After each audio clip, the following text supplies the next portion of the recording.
I'm Nicole Donnelly, the Executive Director, and welcome to our Paper Talks Lunchtime series featuring our artist in residence, Lars Shimabukuro. Lars has been here for the last 3.5 weeks working on a fantastic handmade paper project that incorporates their weaving practice. These residency programs are supported by the Wingate Foundation, and the Morgan is happy to host 12 artists in residence throughout the year. So about Lars. Lars was born in Honolulu, Hawaii, is a mixed and trans artist whose work expands ideas of homelands, family, and memory to include the queer landscapes that raised them.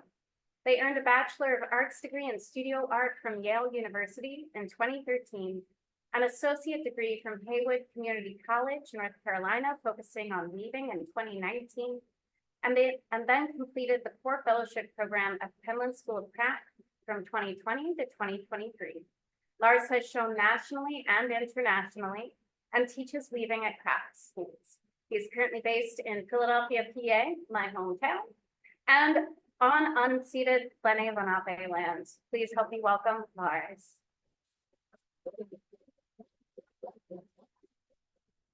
Thanks so much, Nicole, and thank you all for coming. So my name is Lars Shimabukuro. I'm really honored to be sharing my work with all of you today. And before my talk, I just want to acknowledge the violence that we're witnessing all over the world right now. And in solidarity with all Indigenous peoples, I'd like to start with a land acknowledgement. So many Indigenous nations have historical roots in this region of Ohio, including the Ottawa, Ojibwe, Potawatomi, Delaware, Seneca, Cayuga, Miami, Peoria, Shawnee, Wyandotte, and the Erie peoples. So in the 1830s and 40s, thank you, I'll be louder. So in the 1830s and 40s, these tribes were relocated to Kansas and Oklahoma. And roughly 100 years later, there was a push to terminate Native American reservations. So 109 tribes were terminated by Congress, and 2.5 million acres of trust land was sold. So the Relocation Act of 1956 was a part of this initiative, and it moved Indigenous families to 9 major cities, including Cleveland. There are currently around 100,000 Indigenous people residing in Ohio today, made up of many different tribal nations that were relocated through this project.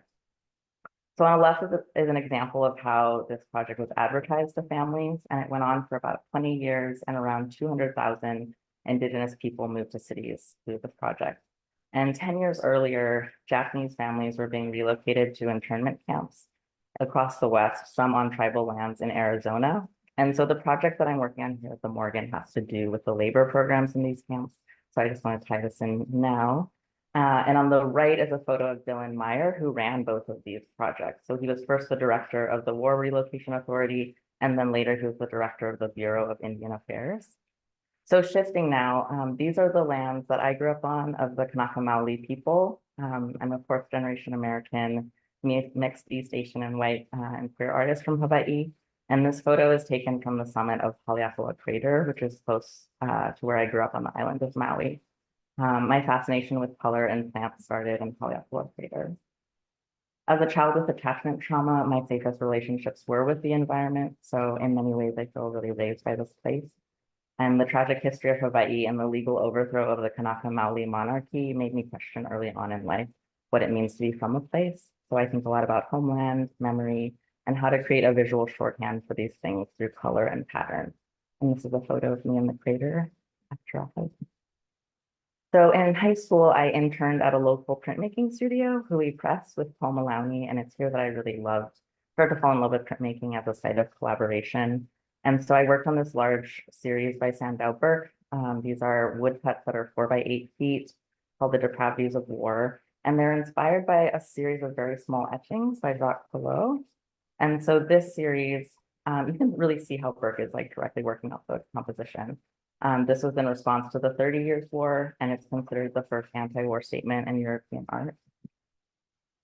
So as a 1st generation college student, I hadn't really considered applying out of state, but my time at Hui Press really challenged me by the people that I got to meet and work with. And I was offered a scholarship to study at Yale University. And even though they didn't have a fiber studio, there were looms in my basement. of the dorm. And so you can really see how weaving starts to make its way into my printmaking and then into my sculpture practice. So after I graduated, I moved to Tennessee and I became a printmaking studio technician at UT Knoxville. And I started to take classes there as well, and my work continued to change. These pieces were inspired by wattles, which you often see at construction sites or along roads as a way to control erosion. And I really love how they break down and get incorporated into the landscape. And I saw these as markers of that process. And I also started at this point to think about how to incorporate the audience into an installation and whether putting someone in a vulnerable position changes how they might take in an experience.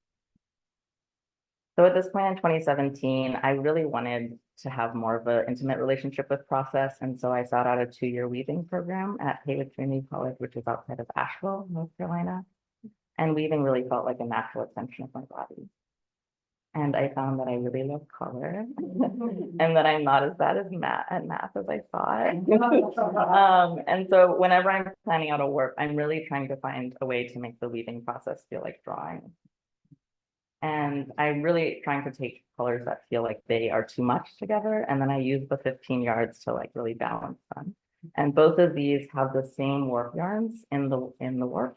But they're threaded differently, and I think they're a really good example of how structure affects how we perceive color. So after Haywood, I was accepted to the core fellowship program at Penland School of Craft. So from 2020 to 2023, this is where I lived. And I was able to take classes in their 16 studios in exchange for working 20 hours a week. And so on the left, I'm in the wood shop, and then on the right, I'm casting with paper pulp. And this is like the very glamorous side of the program. And then when classes were canceled in 2020, that work requirement was also paused. So my practice really got to deepen, and I was offered my first solo show here in Cleveland at the Practice Fiber workshop. So this opened in March 2021, and the show is titled Trade Wind. Yeah, no, it's okay. So this piece I'll talk about the most from the show. It's titled Minsa and Huck Lace. It's inspired by a textile tradition in the Yayama Islands, which are the southernmost islands in Okinawa. And the women there are said to weave a sash known as minsa for the man that they wish to marry. And if he wears it in public, he's sort of accepting her proposal. And it's said to have been practiced for over 300 years, but it's actually closer to only 100 years old. And it's a combination of a lot of traditions, including giving a sash to its loved one as a gift of protection. And this mythologizing of the pattern was more of a ploy to attract minge or craft enthusiasts from cities. So on the left is a historical example of how it would have been woven, and then the right is how I'm interpreting it. And the woven structure itself contains a riddle. So it's dyed with Hisuri resist to repeat alternating patterns of 4 and 5 blocks. The words for 5 itsu and 4 noyo complete the rhyme maremo, which translates to yours forevermore. So if minsa is traditionally given as a ritual of marriage, I wanted to expand that into a ritual of love and commitment to community. And so this piece is meant as an altar to folks with marginalized identities sharing space together.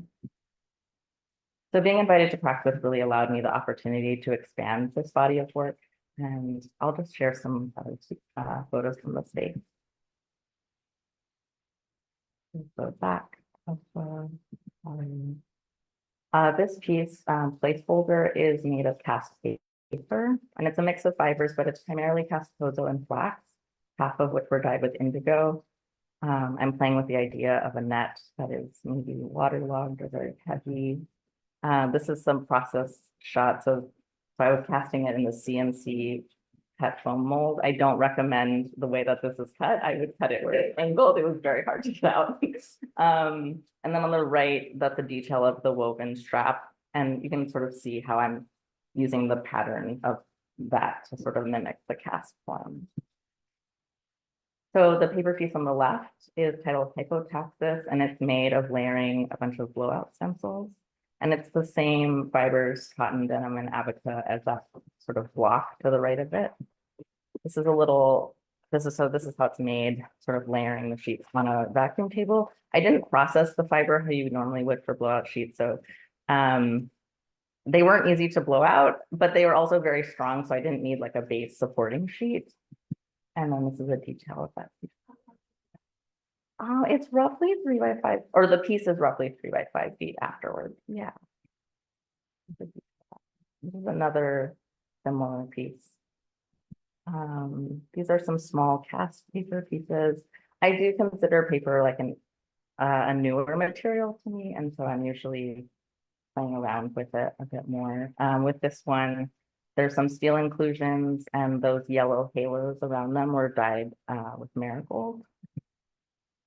With this piece, it's roughly 2 by 4 feet, and you can see on the left how I'm using plasticine clay to sort of form a shallow mold with press pulp into. And then this is combining paper making with some ceramic sculpture.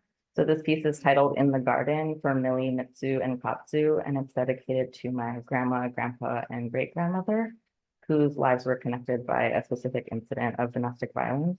And they all had really beautiful gardens and were really incredible caretakers of plants, which I was always a bit jealous of as a child.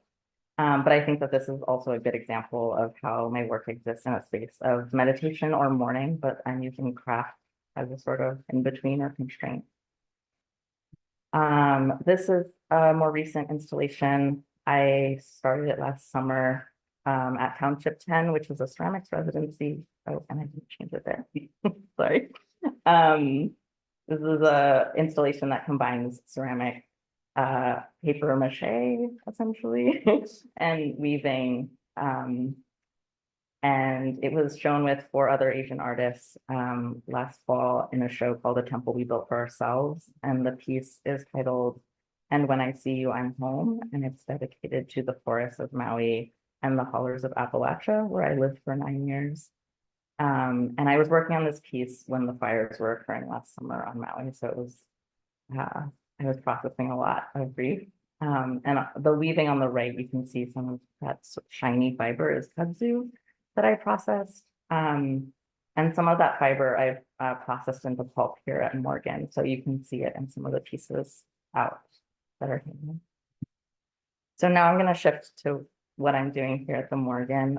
This is a woven cyanotype from 2017, which is when I first saw these images of Japanese internment camp net camouflage being made. So I wove 2 images. One is me working in the studio, and then one is someone weaving these camouflage nets. So on the right, that's an example of what those factories look like.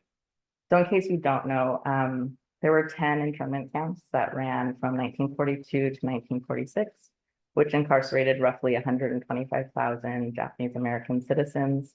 2/3 of those were born in the United States, and it's estimated that those interns lost 3 to 6 billion in property and income.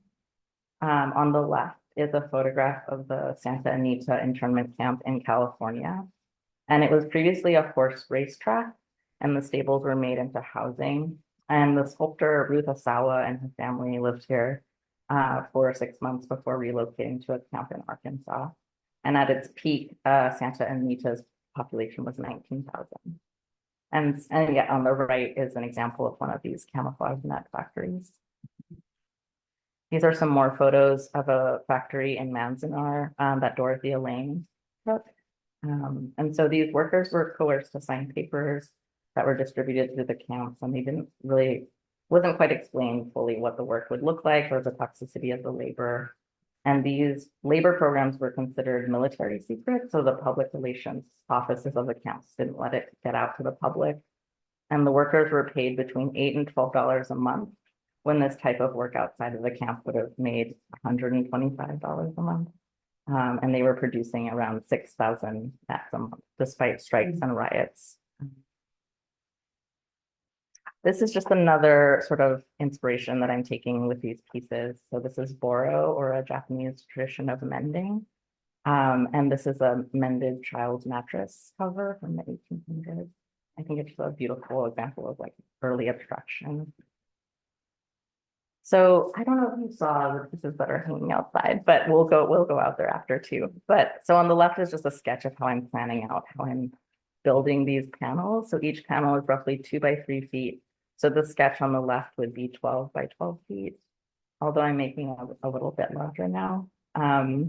And I'm hoping to sort of net them together. So the negative space between them will sort of be, yeah, expanding the net. And I'm using a mix of overbeaten flax, abaca, cotton, kozo, and kudzu fibers. So again, these are just the same example, but on the right, you can see how it dries. And the kudzu pulp is sort of adding that sort of fuzz, or on the top in the green, you can really see. Yeah. But I've found it as a way to really soften the pigmented color. Oh, and I want to thank my friend Daniela O, who months ago, we talked through some blowout stencils because I was quite nervous. Although it's been, yeah, everyone here has also been very helpful with it. And then recently I've just been playing around with kind of using those blowout stencils to create watermarks on some of the backs or like when I'm building up the sheet. And there's some examples on the table too where you can see that. On the left here is a detail of some of the Morgan Kozo that I processed here. It's been really lovely to work with. And on the right, you can kind of see how the metal screen of the mold and decal is coming through. And that's happening when I'm not adding enough pulp to the vat, but I obviously really like grid, so I don't mind that it's showing up. So this is the piece so far. It's roughly 12 by 12 feet. It was really helpful to lay out in this way because I am definitely adding and expanding some things to it. And it'll be shown at Wofford College in South Carolina this fall.